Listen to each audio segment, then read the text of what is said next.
Hello everyone, welcome back to our channel learn crafted.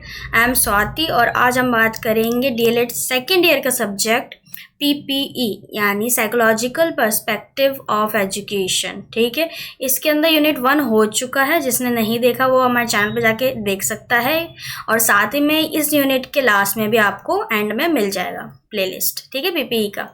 बाकी कोई भी प्रॉब्लम हो, कोई भी फीडबैक हो, कोई भी क्वेश्चन हो या कोई आपको किसी टॉपिक पे, सब्जेक्ट पे, किसी भी ईयर के, अगर सीटेट के या डीएलएड के किसी भी ईयर के अगर आपको चाहिए इस टॉपिक पे वीडियो या सब्जेक्ट पे, तो बता देना कमेंट करके, तो नेक्स्ट वीडियो उस पर आने लगेगी। ओके, तो चलो आज यूनिट 2 करते हैं।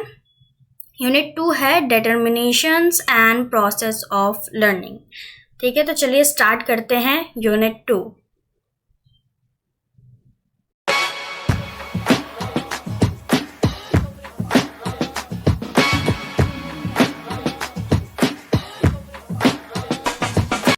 तो सबसे पहला हमारा टॉपिक है नीड्स। नीड्स क्या होती हैं? देखो, बेसिकली नीड्स क्या है? रिक्वायरमेंट्स, यानी जो चीज़ हमें चाहिए, जिसकी ज़रूरत है, उसके बिना तो काम नहीं हो सकता। ठीक है, वही होती है नीड्स कि हमें चाहिए। ठीक है, बाकी अगर हम बात करें लर्निंग पॉइंट ऑफ व्यू से, एजुकेशन के अंदर की क्या है नीड्स, तो नीड्स लर्नर्स का हम देखेंगे कि बच्चों की नीड्स क्या है। तो बच्चों की नीड्स क्या होती है कि उन्हें नई नई नॉलेज मिले। ठीक है, साथ ही में उनको अप्रिसिएशन मिले कि हाँ भाई, क्लासरूम में तारीफ हो रही है, पेरेंट्स तारीफ कर रहे हैं कि हमने आज होमवर्क टाइम से करा, हमने मार्क्स अच्छे लाए। ठीक है, ये उनकी नीड्स है। उनकी नीड्स है उनको फन मिले, इस क्लासरूम में भी फन मिले, अच्छे से दोस्त मिले, ये उनकी नीड्स है। ठीक है, तो हमें ये नीड्स समझनी है बेसिकली, इसलिए हम ये पढ़ रहे हैं कि हमें साइकोलॉजी है ना, हमारा जो सब्जेक्ट है क्या है, psychological perspective of education. Education का एक साइकोलॉजिकल पर्सपेक्टिव, क्योंकि हम लोग एक ह्यूमन बीइंग्स हैं, राइट। तो हमारा एक सॉर्ट ऑफ माइंड है, हमारा एक बिहेवियर है, उसको डेवलप वो वैसे होता है, हमें वो चीज़ें चाहिए। अब देखो, सभी लोगों को क्या चाहिए कि हाँ उनके अच्छे से दोस्त बने, उनको लोग पहचाने, ये सबका होता है। कोई भी ऐसा नहीं होगा इंसान जिसको ये नहीं चाहिए कि लोग उसे जाने पहचाने, उसकी इज्जत करें, नहीं, सबको चाहिए। तो यही बात यहाँ पे कही गई है। तो इसी पॉइंट ऑफ व्यू से पूरा तुम ये जो सब्जेक्ट ना ऐसे पढ़ना कि साइकोलॉजी को लेके। ठीक है, तो नीड्स यहाँ पे यही बात करती है कि जो हमारे लर्नर्स हैं उनको क्या क्या ज़रूरतें हैं। तो हम एज अ टीचर हमें उनकी सभी ज़रूरतों को पूरा करना है कि उन्हें अच्छा क्लासरूम में इन्वायरमेंट मिले, टीएलएम्स मिले, डेमोन्स्ट्रेशंस मिले, हम कंस्ट्रक्टिव वे में पढ़ाएं ताकि वो भी प्लेफुल मैनर में सीख पाएँ, खुद करके सीख पाएँ, चीज़ों को एक्सप्लोर करें। तो ये उनकी नीड्स है और उसको समझना बहुत ज़रूरी है। ठीक है, अगर कोई चाइल्ड सोच रहा है कि अगर आप देख रहे हो किसी चाइल्ड को समझ नहीं आया, आपके किसी स्टूडेंट को टॉपिक समझ नहीं आया, तो आप उसकी नीड को पहचान रहे हो ना। आप ये जान रहे हो कि अच्छा, मैंने उसकी नीड पहचानी, उसको ये समझ नहीं आया, अब उसको एक बार और समझना है, वो चाहता है कि एक बार और मैं रिपीट कर दूँ। ठीक है, या तो ये आप समझ रहे हो या तो वो बोल दे रहा है कि मैम मुझे समझ नहीं आया, एक बार और आप बता दो। तो यही होती है नीड्स। ठीक है, उसे समझ नहीं आया, उसको एक बार और बताना। ठीक है, तो यहाँ पे हमने बात की नीड्स क्या होती है। ठीक है, नेक्स्ट है कि हमें ये जानना इंपॉर्टेंस क्या है नीड का। तो needs create goals and direction for learner. देखो, कोई ज़रूरत होगी, अगर बच्चा देख रहा है कि मुझे फॉर एग्जांपल एडिशन करना है, बच्चा देख रहा है मुझे 1 डिजिट एडिशन तो आ गया, यानी 2 + 3 = 5, ये आ गया।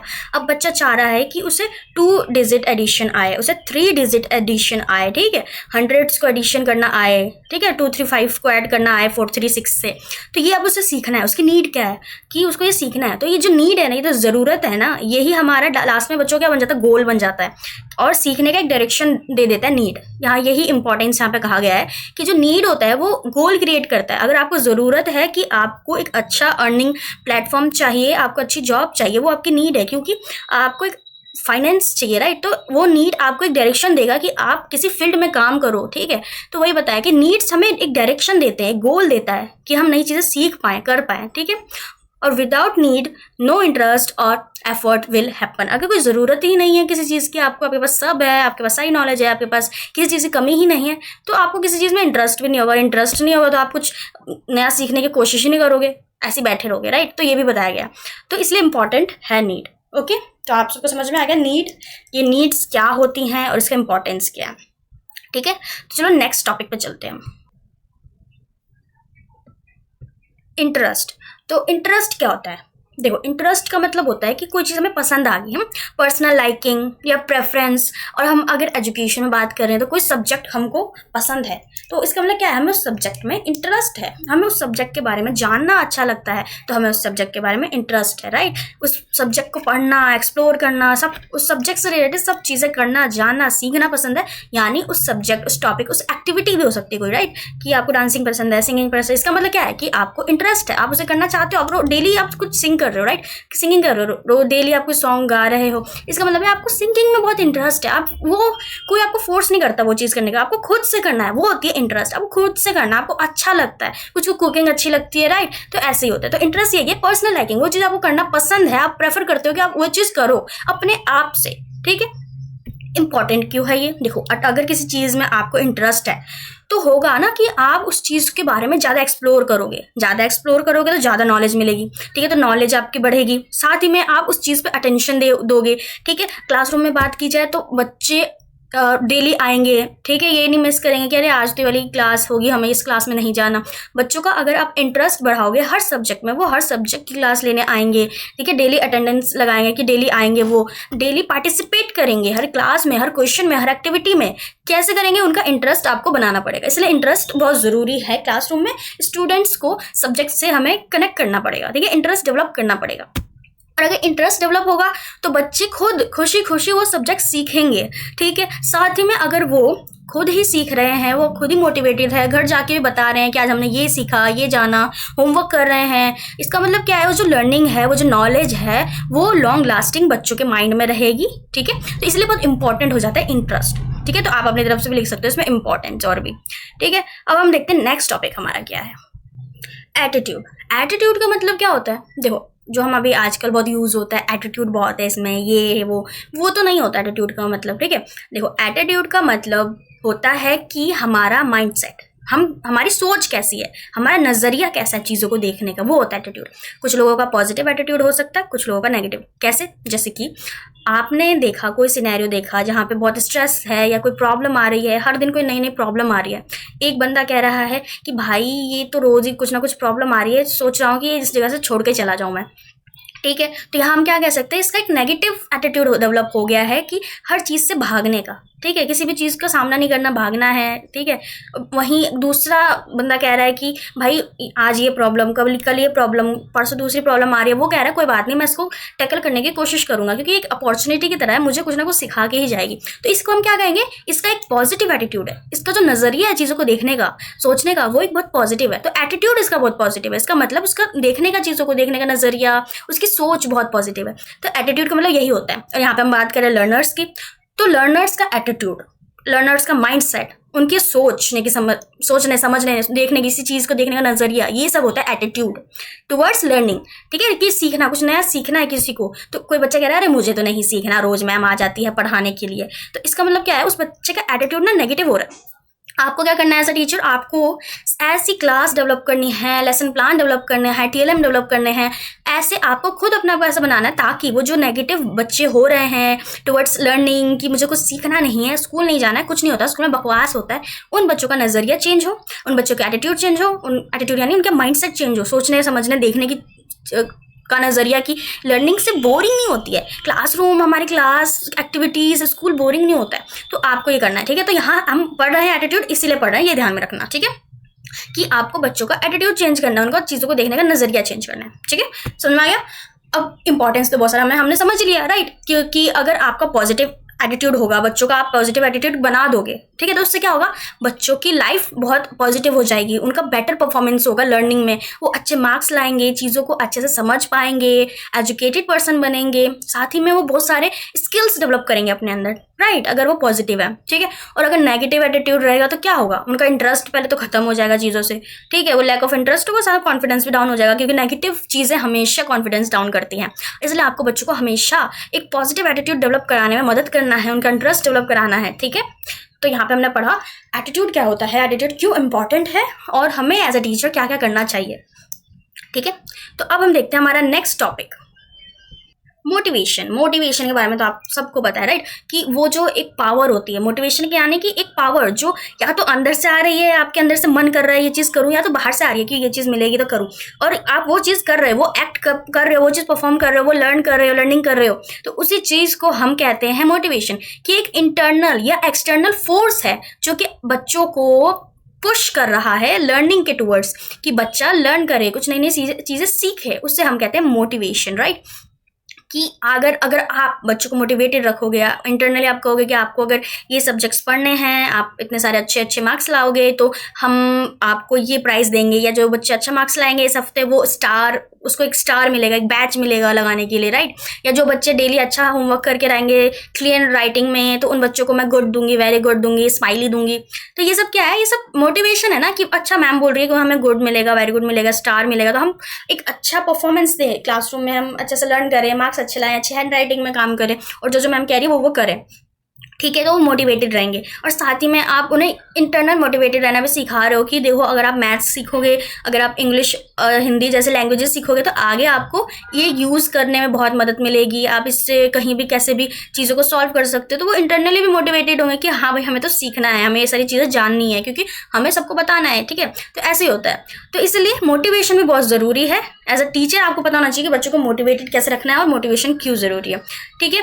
यहाँ पे हम बात करेंगे टाइप्स ऑफ मोटिवेशन, ठीक है, कि मोटिवेशन के टाइप्स क्या है। देखो मोटिवेशन के मेनली 2 टाइप्स है राइट, आप सभी को पता है मोटिवेशन 2 टाइप्स के होते हैं।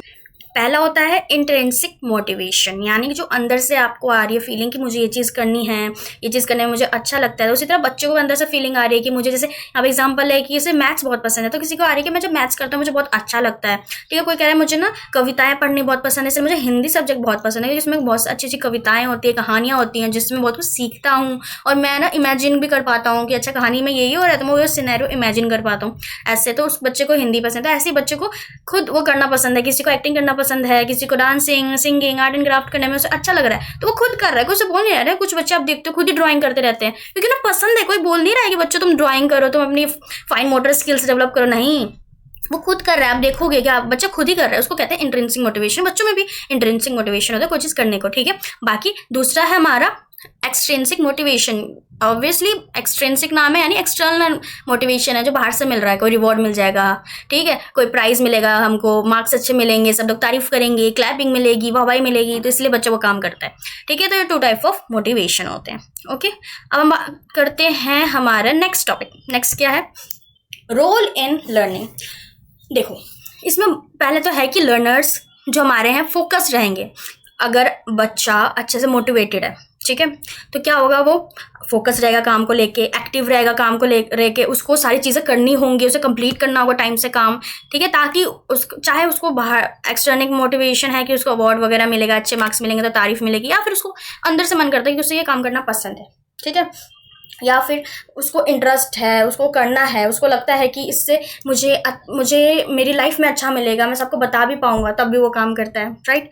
साथ ही में क्या करता है, इंक्रीज करता है इंटरेस्ट, एफर्ट एंड सक्सेस। देखो अगर बच्चे मोटिवेटेड रहेंगे तो क्या होगा, वो किसी चीज़ में एफर्ट करेंगे, अगर कोई चीज़ उनसे नहीं भी हो पा रही ना, वो ट्राई करेंगे कि वो चीज़ करें, उसमें वो अपना बेस्ट दे, तो बेस्ट देंगे तो सक्सेस तो मिलेगी। अगर कोई भी चीज़ आप करोगे, ठीक है, कभी ना कभी सक्सेस मिलेगी ही, आपको ये ध्यान में रखना चाहिए हमें, ठीक है। तो ऐसे बच्चों को भी मिलेगी, राइट, उनका इंटरेस्ट भी बढ़ेगा, ठीक है। साथ ही में क्या होगा, और जब बच्चे मोटिवेटेड होते हैं तो वो मुश्किल से मुश्किल टास्क भी बहुत आसानी से कर लेते हैं, आसानी से नहीं तो कर ही लेते हैं, पूरी कोशिश कर देते हैं। तो इसलिए मोटिवेशन ज़रूरी है, ठीक है। तो यहाँ पे हमें पता चला कि मोटिवेशन क्यों ज़रूरी है लर्निंग के लिए, ओके। ऐसे ही आप अपने तरीके से भी लिख सकते हो अगर क्वेश्चन आ गया कि मोटिवेशन क्यों ज़रूरी है, ठीक है। तो चलिए नेक्स्ट टॉपिक देखते हैं। नेक्स्ट टॉपिक क्या है, मेमोरी। देखो मेमोरी क्या होती है कि किसी भी नॉलेज को, स्किल को, बिहेवियर को स्टोर कर पाना अपने पास, अपने ब्रेन में, ठीक है, और जब ज़रूरत पड़े तो उसको रिकॉल कर पा रहा है, उस इन्फॉर्मेशन को, कि ज़रूरत के टाइम पे आप उस इन्फॉर्मेशन का यूज़ कर पा रहे हो, उस इन्फॉर्मेशन से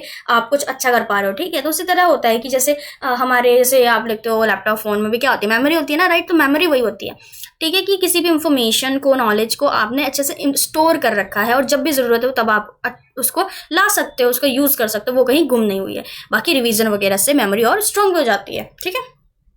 तो ये होगी मेमोरी, और मेमोरी बच्चों में डेवलप करना बहुत ज़रूरी होता है, ठीक है, ताकि उनको चीज़ें याद रहें और उस मेमोरी से यूज़ करके वो इन फ्यूचर लाइफ लॉन्ग अपनी लाइफ को आसान बना पाए, अपनी लर्निंग आसान बना पाए, ठीक है। तो ये मेमोरी बहुत इंपॉर्टेंट हो जाती है। तो हमें भी ऐसी एक्टिविटीज़ करानी है जिससे बच्चा याद रख पाए चीज़ों को, या फिर ऐसे कुछ मोमेंट्स क्रिएट करने हैं कि जिससे बच्चा वो चीज़ कभी भूल ही ना पाए, ठीक है।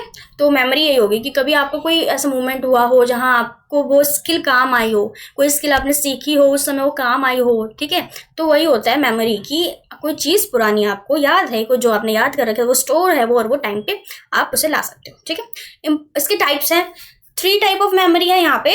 सबसे पहले है सेंसरी मेमोरी। सेंसरी मेमोरी यानी very short period of time के लिए आपको याद आता है, जैसे कि ओटीपी सबसे बेहतरीन एग्जाम्पल है। ओटीपी आप याद कर लेते हो 36592, फिर आप उसको याद करते हो, फटाफट ऐप खोलते हो, उसमें लॉगिन करते हो, फिर ओटीपी डालते हो, तो वो याद रहता है ना आपको 36592, ठीक है। ये होता है short term memory from senses, जो हम सेंसेस से याद रखते हैं। सेकेंड टाइप ऑफ मेमोरी है short term memory. Short term memory जो कि कम समय तक याद रखते हैं, बट ये जो सेंसरी मोड हमारी मेमोरी है ना, वेरी शॉर्ट होती है, तो ठीक है, कुछ सेकंड के लिए या कुछ 1 मिनट से भी कम के लिए याद रहती है। पर शॉर्ट टर्म मेमोरी आपकी थोड़े टाइम तक याद रहती है। फॉर एग्जाम्पल आपने जैसे कोई कलर देखा है, अब आपको वही कलर दूसरी दुकान पे देखना है, ठीक है, तो वो कलर आप याद रखोगे, ठीक है, 30 सेकंड तक आप उसको याद रख रहे हो, दूसरी दुकान पे पहुंचे कह रहे हो मुझे ऐसा कलर चाहिए, जब आप देख रहे हो फटाफट टेम्पलेट आप कह रहे हो अच्छा यही कलर था, मैंने यही कलर देखा था, पक्का यही कलर है। तो ये होता है हमारा कि जो शॉर्ट टर्म मेमोरी होती है, ठीक है। लॉन्ग टर्म तो नाम से ही है, जो आप दिन और महीनों और सालों तक याद रहे, वो मेमोरी होती है लॉन्ग टर्म मेमोरी, ठीक है। तो शॉर्ट टर्म मेमोरी जो थोड़े सा टाइम तक याद रहे, लॉन्ग टर्म जो ज़्यादा टाइम तक याद रहे। सेंसरी मोटर में हो गया तो फ्रॉम सेंसेस से भी होता है, यानी आप सेंसेस से कोई मेमोरी याद रखते हो शॉर्ट टाइम के लिए, very short time period of time के लिए। जैसे आपने आंखों से कुछ देखा, कोई पैटर्न देखा हो, ठीक है, अब बहुत ही कम टाइम के लिए आपको वो पैटर्न याद रहेगा और आपको कहीं फटाक से कुछ लिखना है, तो ऐसी होती है, ओके। बाकी टॉपिक अगर कोई क्वेश्चन आएगा ना तो इसी पे आएगा कि शॉर्ट टर्म और लॉन्ग टर्म मेमोरी क्या होती है, एक्सप्लेन करो, तो आप एक्सप्लेन कर देना, ठीक है। उसके बाद है मेथड्स ऑफ मेमोराइजेशन। देखो मेमोराइजेशन मतलब याद रखना, कैसे याद रख पाते हैं चीज़ों को, ठीक है। तो मेथड्स क्या है कि हम चीज़ों को याद रख पाए, बच्चे याद रख पाए, एज अ टीचर हम बच्चों को याद रखवा पाए कि तुम याद रखो। क्या क्या हम करवा सकते हैं, बहुत कुछ करवा सकते हैं। फॉर एग्जाम्पल रिपीटेशन, बार बार पढ़ाओ कोई चीज़, ठीक है, बच्चा बार बार पढ़ रहा है या कर रहा है, रिपीट कर रहा है, पर रट्टू तोता नहीं बनाना है, बट ऐसे रिपीट करवाना है।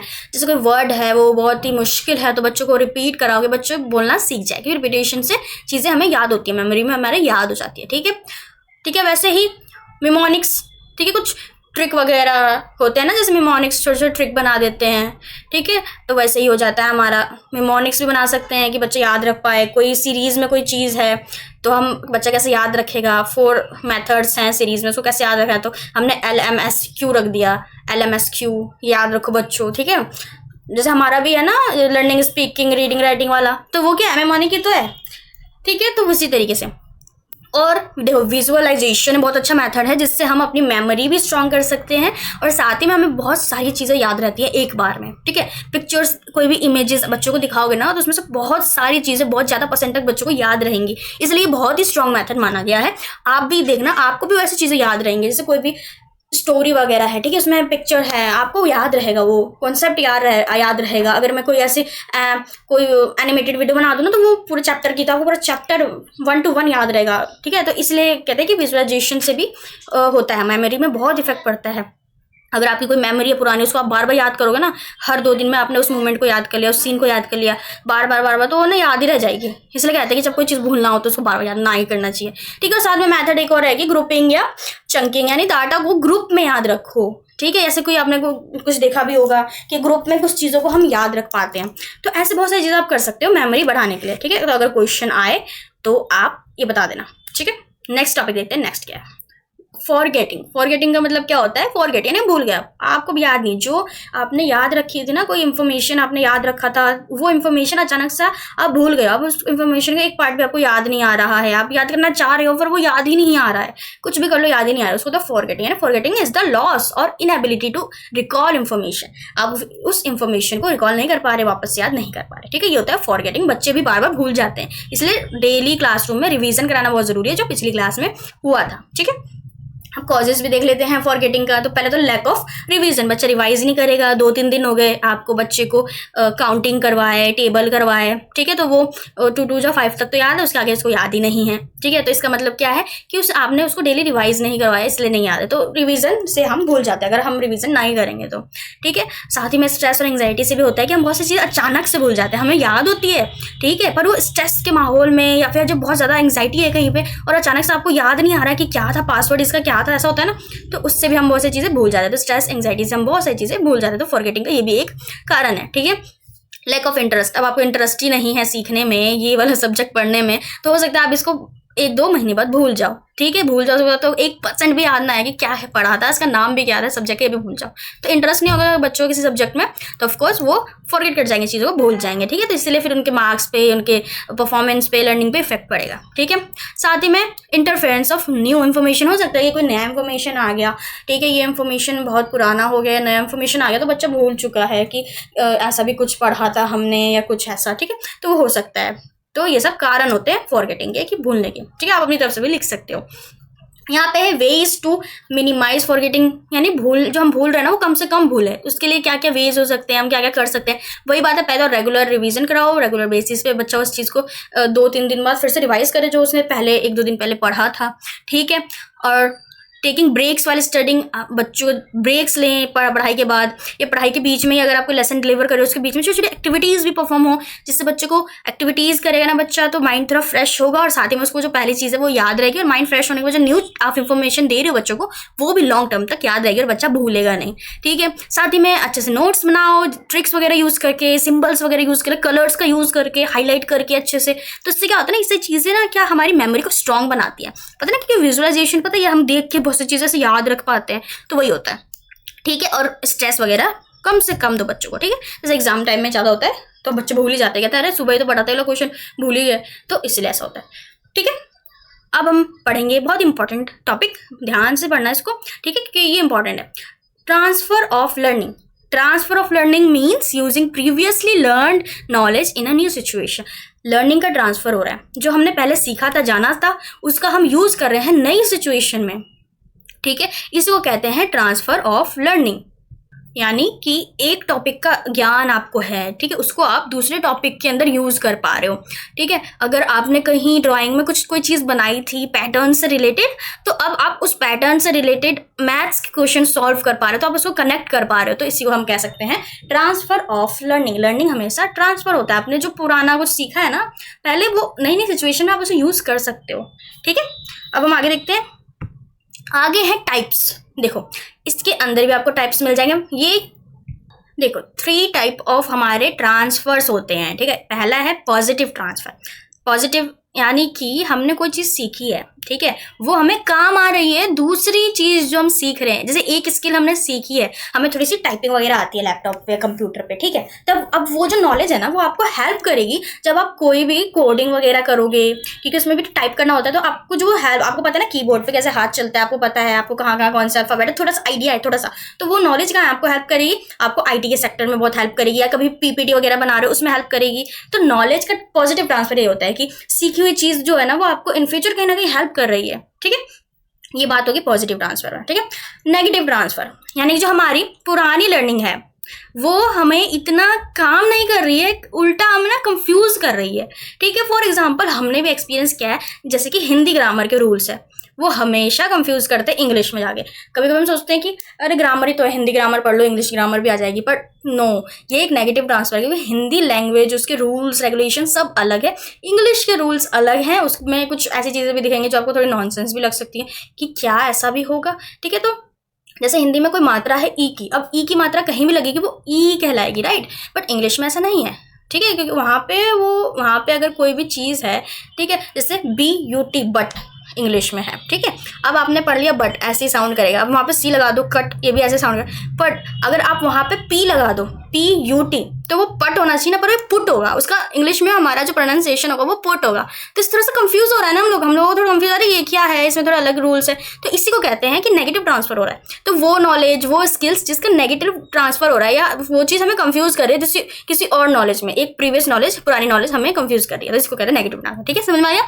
उसके बाद है जीरो ट्रांसफर, यही बेहतर है। अगर पॉजिटिव ट्रांसफर नहीं हो रहा तो जीरो ट्रांसफर ही होना चाहिए, यानी कि कोई असर ही नहीं पड़ रहा, कोई भी असर नहीं पड़ रहा आपके उस वाले प्रीवियस नॉलेज का, आपकी नई नॉलेज में आप नई नॉलेज स्टार्टिंग से सीख रहे हो। फॉर एग्जाम्पल डांसिंग, म्यूजिक, ये सब आपको आता है, आप गा रहे हो। अब ये नॉलेज है, ये क्या आपको मैथ सीखने में मदद करेगी? आप अच्छा डांस कर पाते हो, आपके मूव्स अच्छे हैं, ठीक है, आप सिंगिंग अच्छा कर पाते हो, सिंगिंग के रिदम टोन वगैरह सब अच्छे से पकड़ पाते हो, तो ये क्या आपको हेल्प करेगा मैथ्स में?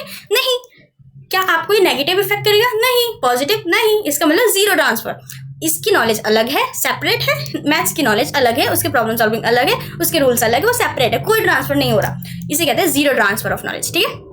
तो यही होता है ट्रांसफर ऑफ लर्निंग जो हमारी है, 3 टाइप्स की होती है, पॉजिटिव, नेगेटिव और जीरो। कभी भी अगर क्वेश्चन आए तो आप ऐसी ट्रांसफर ऑफ लर्निंग क्या होता है एग्जांपल्स वगैरह दे देना, फिर उसके टाइप्स बता देना कि पॉजिटिव ट्रांसफर क्या होता है उसके एग्जांपल, फिर नेगेटिव ट्रांसफर क्या होता है उसका एग्जांपल, फिर जीरो ट्रांसफर क्या होता है उसका एग्जांपल, ठीक है।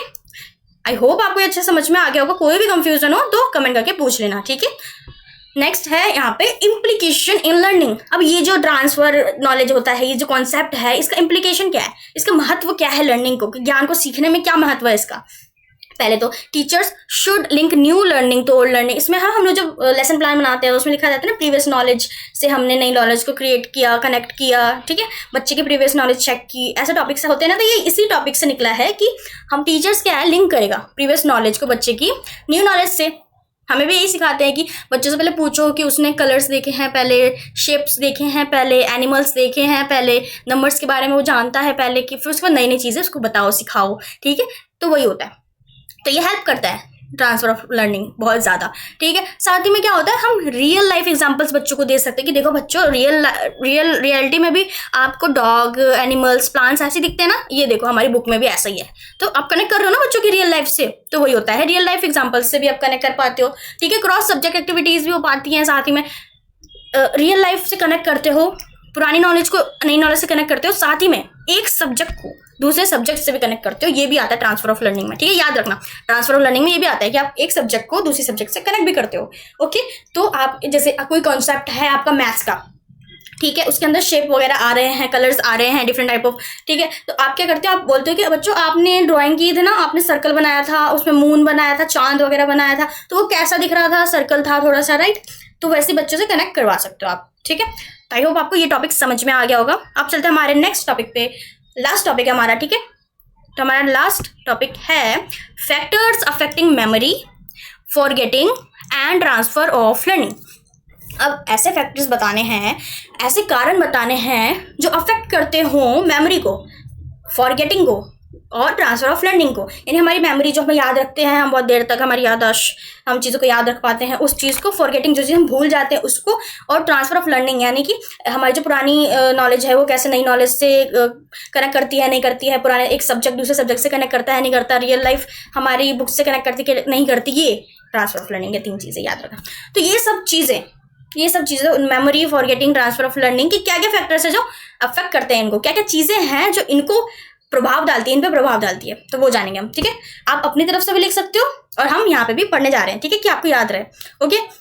देखो सबसे पहले तो इंटरेस्ट एंड अटेंशन। देखो अगर बच्चों के इंटरेस्ट है किसी चीज़ को, अगर बच्चा इंटरेस्टेड है आर्ट करने में, हर बच्चा ड्राइंग करने में इंटरेस्टेड होता है, राइट, तो उनकी मेमोरी भी स्ट्रांग होगी, अफेक्ट कर रहा है मेमोरी को, ठीक है। वो फॉरगेट नहीं करेंगे जल्दी, वो भूलेंगे नहीं, अफेक्ट कर रहा है फॉरगेटिंग को। देखो अफेक्ट करने का क्या मतलब है कि या तो पॉजिटिवली अफेक्ट कर रहा है या तो नेगेटिवली, राइट।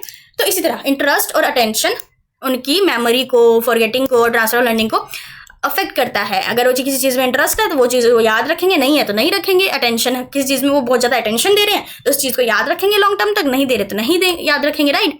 उसके बाद क्या हो सकता है, अंडरस्टैंडिंग। देखो if student understands they remember longer. अगर बच्चा समझ रहा है, अच्छे से समझ रहा है, अपने सारे सेंसेस का यूज करके समझ रहा है, चीज़ों को याद कर पा रहा है, याद रख पा रहा है, तो फिर क्या होगा, हमारी मेमोरी अफेक्ट होगी, यानी कि मेमोरी में हमें याद रहेगा, अफेक्ट हो रही है ना फिर भी। तो फॉरगेटिंग अफेक्ट होगी क्योंकि फॉरगेट नहीं करेगा। ट्रांसफर लर्निंग में अफेक्ट होगी क्योंकि वो प्रीवियस नॉलेज को कनेक्ट कर पाएगा अपनी नई नॉलेज से, एक सब्जेक्ट को दूसरे सब्जेक्ट से कनेक्ट कर पाएगा, रियल लाइफ को बुकिश नॉलेज से कनेक्ट कर पाएगा, ठीक है। उसके बाद क्या है, time and practice. Repeated practice अगर हम करवाते रहेंगे, प्रैक्टिस बार बार रिवीजन करवाते रहेंगे, उस टॉपिक पर टाइम देते रहेंगे, डेली आ रहे हैं हम, डेली हम बच्चों से कह रहे हैं 2 से लेके 20 तक का टेबल करो, उसके बाद हम अपना चैप्टर स्टार्ट करेंगे, तो क्या होगा, कुछ समय बाद बच्चा उस चीज़ को बहुत अच्छे से याद कर लेगा। दरअसल टाइम और प्रैक्टिस भी अफेक्ट करते हैं हमारी मेमोरी को, फॉरगेटनेस को, और साथ ही साथ में हम ट्रांसफर ऑफ लर्निंग को। साथ में आगे हम क्या देख सकते हैं, इन्वायरमेंट। अगर पॉजिटिव इन्वायरमेंट है, सारे बच्चे एक दूसरे का हेल्प कर रहे हैं, लर्न कर रहे हैं, मोटिवेटेड फील कर रहे हैं, एक पॉजिटिव कंपटीशन भी है, शांति भी है, टीचर्स अब जो कह रहा है बच्चों कर रहे हैं, तो क्या होगा, बच्चा देर तक नॉलेज याद रख पाएगा, नॉलेज को डिफरेंट टाइप ऑफ चीज़ों से कनेक्ट कर पाएगा और भूलेगा नहीं। साथ ही में मेंटल स्टेट बच्चे को किसी चीज़ की स्ट्रेस नहीं है, बच्चा घर पे भी खुश है, उसे कोई भी चीज़ का स्ट्रेस नहीं है, ना टॉयज का स्ट्रेस है, ना बुक कॉपी का स्ट्रेस है, ना फैमिली कोई इशू, कोई भी स्ट्रेस नहीं है, ना फ्रेंडशिप का कोई स्ट्रेस है, वो काम है उसका माइंड। तो क्या होगा, ये चीज़ भी अफेक्ट करेगी, उसका मेंटल स्टेट भी अफेक्ट करेगा पॉजिटिवली। अगर अच्छा है तो पॉजिटिवली अफेक्ट करेगा हमारी मेमोरी को, ठीक है, मेमोरी स्ट्रांग रहेगी, बच्चा भूलेगा नहीं चीज़ों को, ठीक है, क्योंकि हमने पढ़ा था ना कि स्ट्रेस से चीज़ें हम भूल जाते हैं, ठीक है। साथ ही में बहुत इंपॉर्टेंट है टीचिंग मैथड। अगर टीचिंग मेथड ही अच्छा है तो बच्चा कैसे ही भूल सकता है कोई चीज़, ठीक है, भूलेगा नहीं तो उसे टाइम तक याद रहेगा, ठीक है। तो ऐसा में टीचिंग मेथड यूज़ करना है जो बच्चे को इंगेज रख पाए पूरी क्लासरूम में, उसे भूलने ना दे, उसकी इंफॉर्मेशन जो ट्रांसफर ऑफ इंफॉर्मेशन है उसको इम्प्रूव कर पाए, ठीक है। ये नहीं कि हम बस लेक्चर मेथड यूज़ किए जा रहे हैं, टीएलएम का यूज़ ही नहीं कर रहे हैं, ऐसा नहीं। आप डिफरेंट टाइप ऑफ मेथड्स की यूज़ कर रहे हो, observation method, group method, problem solving method, constructive method, बच्चों को एक्सप्लोर करने को दे रहे हो, तो ये सब चीज़ें अफेक्ट कर रही हैं बच्चों को, ठीक है। तो यहाँ पे खत्म होता है, तो यहाँ पे आप अपनी तरफ से भी लिख सकते हो, ठीक है, कि फैक्टर्स क्या अफेक्ट कर रहे हैं इन तीनों को। ओके, तो यहाँ पे हमारा खत्म होता है यूनिट 2। ओके, तो अगर आप सबको ये वीडियो अच्छी लगी हो तो लाइक कर देना ताकि मुझे पता चल जाए आपको अच्छी लगी है, ठीक है। सब्सक्राइब कर देना मत भूलना, बहुत सारे बच्चे सब्सक्राइब भी नहीं किए हैं, ठीक है, तो कर लेना। और साथ ही में अपने दोस्तों के साथ शेयर कर दो ताकि उनको भी पता चल जाए कि हमने सेकेंड ईयर स्टार्ट करवा दिया है। ओके, तो चलो, कोई भी क्वेश्चन हो आप पूछ लेना कमेंट में, कोई भी आपको चाहते हो कि ये वाली वीडियो पे चाहिए, अगर ये सब्जेक्ट पे चाहिए वीडियो, इस कंटेंट पे चाहिए, इस टॉपिक पे वीडियो चाहिए, तो लिख देना। ओके, तो नेक्स्ट वीडियो उस पर आ जाइए, ठीक है। और साथ ही में ये नोट्स जो हैं वो आपको टेलीग्राम चैनल पे मिल जाएंगे, वहाँ पे आपको डिस्क्रिप्शन में जाना, वहाँ पे लिंक दे रखा है टेलीग्राम चैनल का, उसे क्लिक करना, आप पहुँच जाओगे हमारे चैनल पे। चैनल को सब्सक्राइब कर लेना ताकि आपको गुम ना हो, वहाँ पे आप सारे नोट्स देख सकते हो, ठीक है। और साथ ही में टेलीग्राम चैनल के पिन कमेंट में टेलीग्राम ग्रुप का लिंक है, तो ग्रुप भी ज्वाइन कर सकते हो। ग्रुप में आप कुछ लिख सकते, मतलब टाइप कर सकते हो, क्योंकि चैनल पे टाइपिंग नहीं हो सकती ना, चैनल पे सिर्फ मैं ही कुछ भेज सकती हूँ, कुछ भेजना हो तो वहाँ पे आप बात कर सकते हो, कोई क्वेश्चन हो पूछ सकते हो, ठीक है। बाकी आप फ्री हो, आपको कोई भी क्वेश्चन हो तो पूछ लेना। ओके, तो आई होप आपको चैप्टर, ये लेसन, ये यूनिट बहुत अच्छे से समझ में आएगा, मैंने अच्छे से समझाने की कोशिश की है, ठीक है। बाकी कोई भी दिक्कत परेशान हो कमेंट करके पूछ लेना मेरे से। ओके, और अभी एग्जाम्स तो टाइम है एग्जाम्स आने में, तो एग्जाम से पहले या एग्जाम जब आ जाए तो मुझे बता देना कब क्या कैसे, ठीक है। चलो, bye bye, goodbye, all the best.